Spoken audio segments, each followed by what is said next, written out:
Picture the most dangerous weapon you can imagine. A nuclear bomb, a fighter jet, a modern assault rifle. Now forget all of that, because the most dangerous weapon in all of human history wasn't invented in a laboratory, wasn't made of steel or gunpowder, wasn't dropped from a plane or fired from a ship. It was invented over 10,000 years ago by people who had never seen a wheel, never written a single word, and it killed more humans than every modern weapon combined. What was it? You're about to find out. When most people think about ancient weapons, they picture stone axes, wooden spears, bone knives, primitive, crude, limited. But ancient humans were far more creative and deadly than that. Over thousands of years, they developed weapons so effective, so perfectly designed for killing, that some of them are still used in modified form today. But one weapon stands above all the others. One invention so dangerous, so revolutionary, so completely game-changing, that it didn't just kill people, it changed which civilizations survived and which ones disappeared from history forever.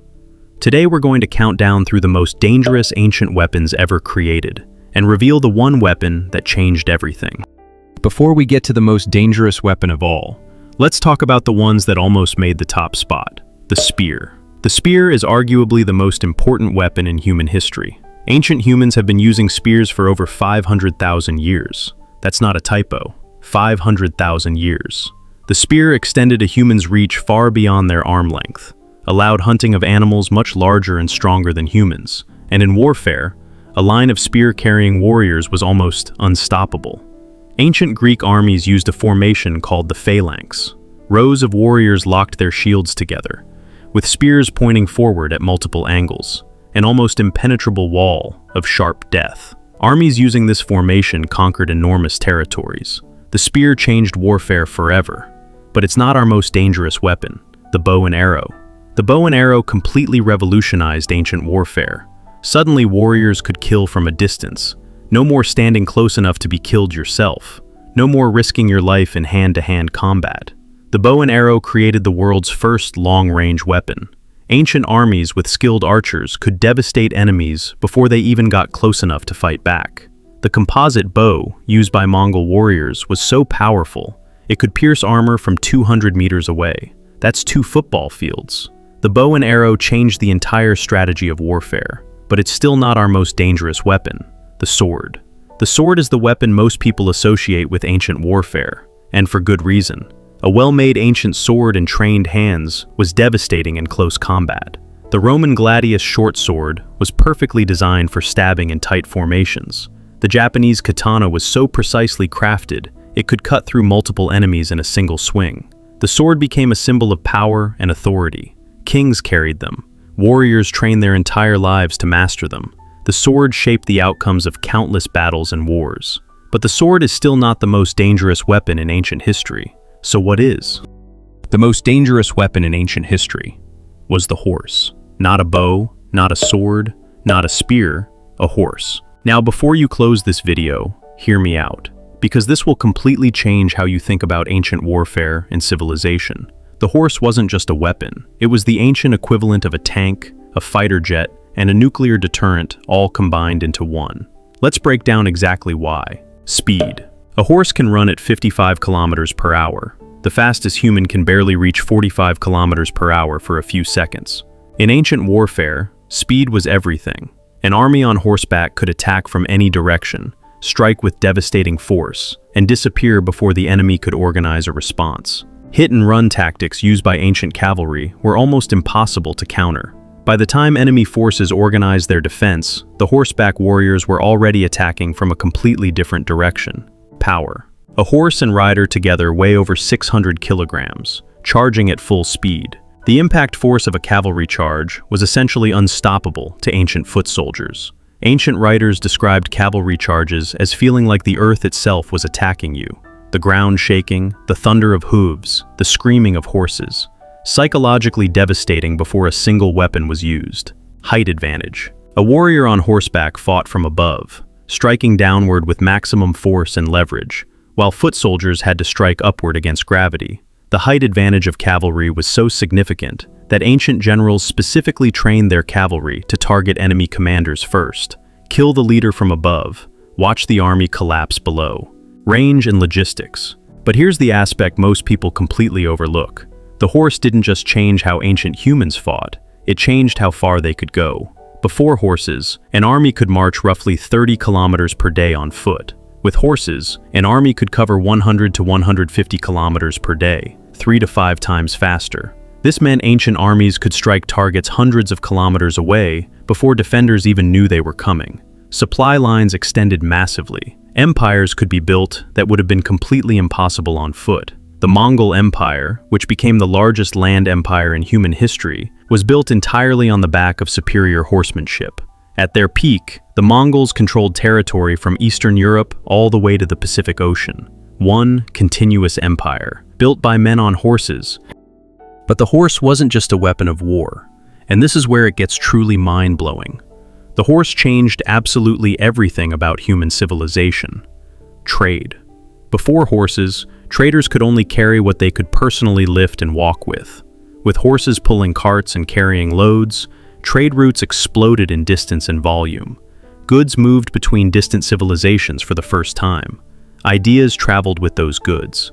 Technologies spread. Cultures mixed. Languages evolved. The horse created the first global trade network, thousands of years before the internet. Agriculture. The horse plow completely transformed farming. A horse could plow a field in hours that would take human laborers days. More land farmed, more food grown, more people fed. Populations exploded wherever horses were used in farming, and larger populations meant larger armies. Larger armies meant larger empires. Larger empires meant more trade, more ideas, more innovation.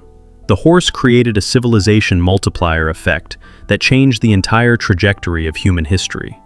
Communication. Before horses, news traveled at walking speed. An important message could take weeks or months to reach its destination. With horses and organized relay systems, messages could travel hundreds of kilometers in a single day. The Persian Empire built one of the first horse relay messenger systems in history. Fresh horses stationed at regular intervals along major roads. Messages passed from horse to horse across the entire empire in days. The ancient world's first postal service, run entirely by horses. And this communication speed gave rulers something invaluable: control. Real-time information about what was happening at the edges of their empire. The ability to respond to threats before they became disasters. The horse made large-scale civilization actually manageable. But for every civilization the horse helped build, it destroyed another. This is the darkest side of the horse as weapon. When horse-riding warriors encountered civilizations without horses, the results were catastrophic. The Americas. When Spanish conquistadors arrived in the Americas in the 1500s, they brought horses. The indigenous civilizations of the Americas had never seen horses. The sight of armored men on horseback was so alien and terrifying to Aztec warriors that some accounts describe them believing horse and rider were a single supernatural creature. A few hundred Spanish soldiers on horseback defeated armies of tens of thousands of Aztec warriors. Not because Spanish soldiers were better fighters, but because horses gave them a technological advantage so overwhelming that skill and numbers couldn't overcome it. The entire balance of power in the Americas shifted forever the moment horses arrived. Australia. Indigenous Australians had developed sophisticated cultures over 60,000 years. When European settlers arrived with horses in the late 1700s, they could move faster, cover more territory, and coordinate responses in ways that were simply impossible on foot. The horse gave European settlers a logistical advantage that shaped the entire colonization of Australia. Africa. The same pattern repeated across ancient Africa. Horse-riding invaders from the north had consistent advantages over foot-based defenders throughout ancient African history. The pattern repeats so consistently across history that historians have a name for it: the horse advantage. The civilization that controlled superior horsemanship almost always won, almost always expanded, almost always survived, while those without horses were conquered, absorbed, or disappeared from history entirely. So here's the twist. We started this video looking for the most dangerous weapon in ancient history, and we found it: the horse. Not because it was the sharpest, not because it was the loudest, not because it was the most immediately deadly, but because it was the most transformative. The most dangerous weapon in human history wasn't the one that killed the most people in a single moment. It was the one that changed the most civilizations forever. And here's what that tells us about weapons and power. The most dangerous thing in any era of history isn't the most violent thing. It's the thing that creates the biggest advantage gap between those who have it and those who don't. In ancient times, that was the horse. In the 1400s, it was the printing press. In the 1940s, it was the atomic bomb. Today, it's artificial intelligence. The pattern never changes. The most dangerous weapon is never the most explosive. It's the most transformative. And right now, in 2024, we are living through the invention of something that future historians may look back on. The same way we look back on the first humans to ride horses. A moment when everything changed, and the civilizations that adapted survived, and the ones that didn't disappeared. If this changed how you think about ancient weapons and civilization, next week we're going even deeper. What were the most unique traditions of ancient civilizations? Some of them will genuinely disturb you. Subscribe so you don't miss it. And comment below, what do you think is the most dangerous weapon in history? The horse, the atomic bomb, or something else entirely? I'll see you next week.